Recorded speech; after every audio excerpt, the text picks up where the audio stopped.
നടിയെ ആക്രമിച്ച കേസിലെ മൂന്നാം പ്രതി മണികണ്ഠൻ ആത്മഹത്യക്ക് ശ്രമിച്ചു. ഇന്ന് പുലർച്ചെ മദ്യലഹരിയിലാണ് ഇയാൾ കൈഞ്ഞരവ് മുറിച്ചത്. മദ്യപിച്ച് പ്രശ്നമുണ്ടാക്കിയതിനെ തുടർന്ന് പാലാരിവട്ടം പോലീസ് കസ്റ്റഡിയിലെടുത്തിരുന്നു. ഇയാളെ അറസ്റ്റ് ചെയ്ത് വിട്ടയച്ചതിന് പിന്നാലെ കടയിൽ നിന്ന് ബ്ലേഡ് വാങ്ങി കൈഞ്ഞരമ്പ് മുറിക്കുകയായിരുന്നു. ആശുപത്രിയിൽ ചികിത്സ തേടിയ ശേഷം ഇയാളെ പോലീസ് വീട്ടിലേക്ക് മടക്കി അയച്ചിട്ടുണ്ട്. അതേസമയം നടിയെ ആക്രമിച്ച കേസിൽ ഡിസംബർ 8-ന് വിധി പറയും. എറണാകുളം പ്രിൻസിപ്പൽ സെഷൻസ് കോടതി ജഡ്ജിയാണ് കേസിൽ വിധി പറയുന്നത്. 2017 ഫെബ്രുവരിയിലാണ് കൊച്ചിയിൽ ഓടിക്കൊണ്ടിരുന്ന വാഹനത്തിൽ നടി ക്രൂരമായി ആക്രമിക്കപ്പെടുന്നത്. പൾസർ സുനി ഒന്നാം പ്രതിയായ കേസിൽ 9 പേരാണ് ആകെ പ്രതികൾ. 8-ാം പ്രതിയാണ് നടൻ ദിലീപ്.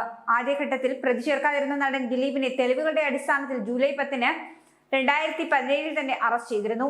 പിന്നീട് 85 ദിവസത്തിന് ശേഷം 2017 ഒക്ടോബർ 3-ന് 8-ാം പ്രതിയായ ദിലീപിന് ജാമ്യം ലഭിച്ചു. 2017 ഫെബ്രുവരിയിൽ അറസ്റ്റിലായ പൾസർ സുനിക്ക് കഴിഞ്ഞ വർഷം സെപ്റ്റംബറിൽ സുപ്രീം കോടതി ജാമ്യം അനുവദിച്ചിരുന്നു.